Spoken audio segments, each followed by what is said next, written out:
So, welcome to part 2 of my loadouts videos. And last week I went from the scout to the heavy, which is the first 5 classes, and today I'm going to go over the engineer to the spy.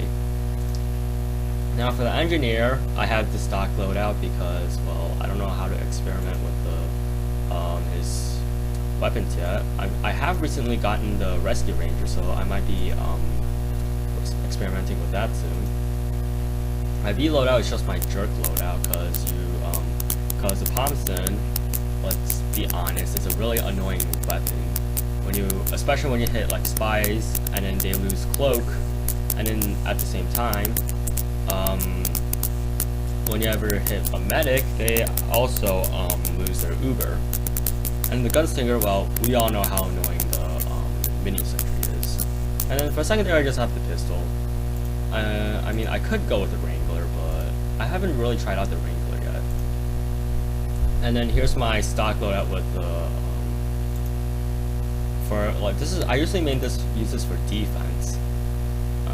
And every now and then, I mean, this loadout is actually for offense, but this one on the other hand is mainly for defense, especially when it comes to man versus machine. And now again, I only have the pistol, and I like the Jag because it has a 30% construction rate, which is faster, but the flip side only has lower damage. But that doesn't really matter because if you've seen any of my videos, you know that I'd rather go with a gun instead of a melee weapon at close quarters.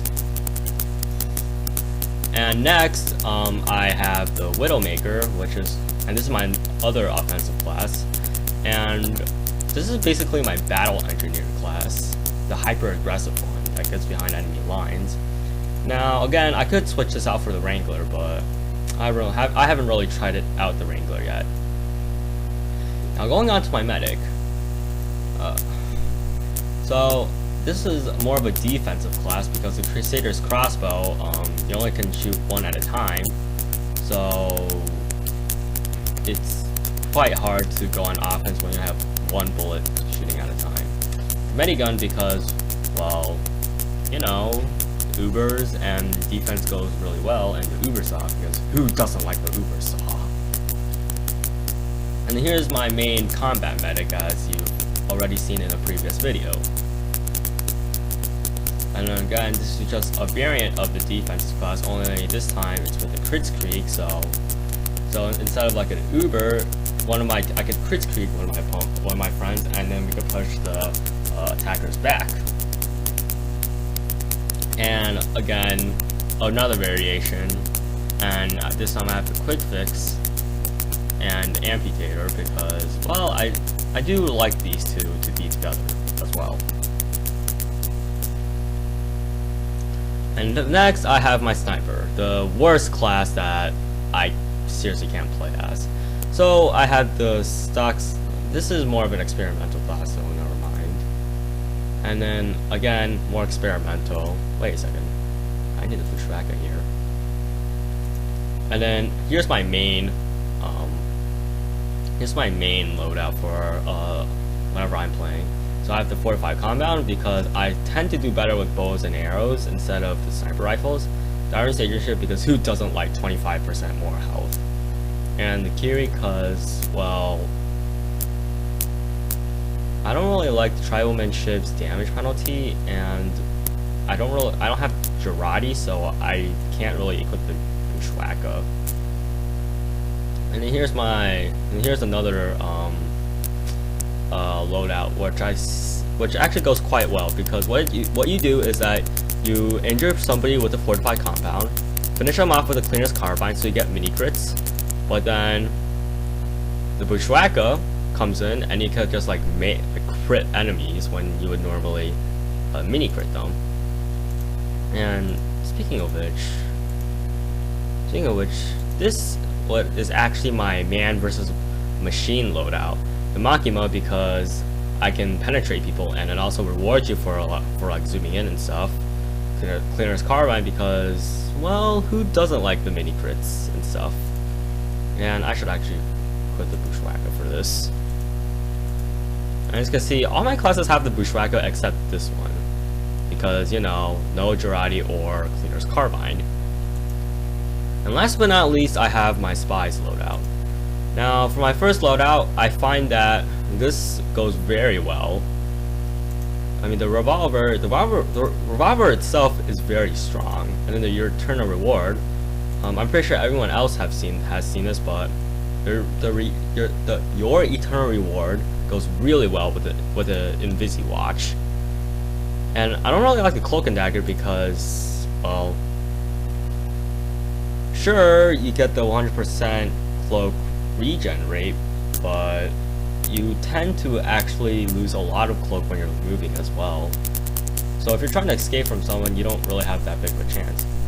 The Dead Ringer, well, I don't really like the Dead Ringer with this loadout because sometimes it's just too obvious that I fake my death.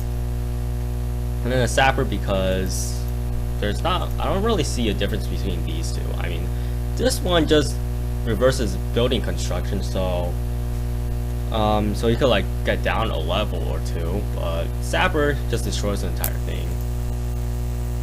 Now here's my stock loadout.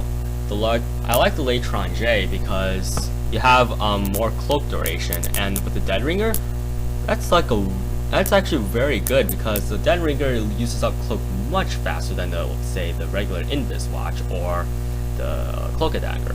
And I have the stock knife because who doesn't like the stock knife? And the Sapper because, well, it's pretty strong. And then here's more my what's it called, Campers loadout. And well, because the Cloak and Dagger, you could just like camp around and like be an intelligence spy. And then when you finally decloak, you actually get a backstab or two. And the reason why I like these two to be together is because, well, like, whenever you're running away, you're using up a lot of cloak, but seeing as if you get a backstab, you get 30% of that cloak back, so it's quite good actually. And then again, this is a camper's weapon, so you could just stay back and then maybe take a headshot. But if you've seen any of my videos, you know that I suck at accuracy, so I don't actually use this loadout very often. And I actually like the red tape recorder because if you're gonna like stay behind the backplans for a long time, then you might as well degrade, like de-level the NG's contraptions and stuff. Last but not least, a variation of my stock loadout. This time I have this bicycle. The only thing I don't like about this bicycle compared to the knife is that when a pyro comes by and lights you on fire, sure you get the 2-second no fire resistance, but at the same time you can't really backstab anyone, which I find quite frustrating. And this actually also goes with the Survivalist Spy because these are basically 2 out of jail free cards if you've ever played Monopoly. Because if you lose if you're caught by a pyro, then you're good for a little bit. And then if someone else shoots you, then you could just feign your death and run away. And the Lane Trajet actually allows that as well, so a lot of people think that this loadout is OP, but I've yet to master it. And well, that's it with all my 9 classes. I'll see you the next time. See ya, guys.